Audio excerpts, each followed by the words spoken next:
আসসালামু আলাইকুম রহমতুল্লাহি ওবারাকাতুহু। আপনাদের মাঝে আজকে একটি কবিতা আবৃত্তি করিব হাদি ভাইকে নিয়ে। লেখকের নাম নাই, লেখকের নাম কিছুক্ষণের অতিথি। স্বাধীন দেশের অবস্থা আজ হচ্ছে বড়ই কঠিন, যখন তখন জ্বরছে জীবন, সত্য বলার ধরুন।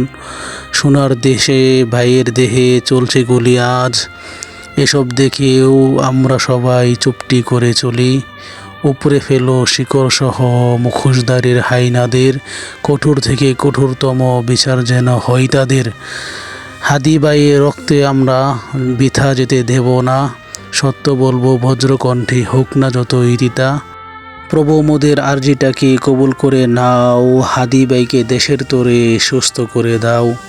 হায় আল্লাহ তাআলা, তোমার কাছে দোয়া করি এই বলিষ্ঠ কণ্ঠ বীর হাদি ভাইকে তুমি নেক হায়াত দান করো এবং সুস্থতা দান করো। হায় আল্লাহ তাআলা, তুমি আমাদের দেশটাকে একজন যোগ্য ব্যক্তির হাতে সুবর্দ করে দাও, যার মাধ্যমে মানুষ সুস্থভাবে জীবনযাপন করতে পারবে এবং কোরআন ও হাদিসের নিয়মে আমার দেশটা চলবে।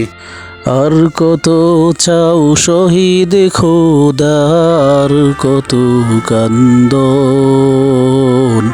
আসবে কবে এই জমিনে তোমারই শাসন।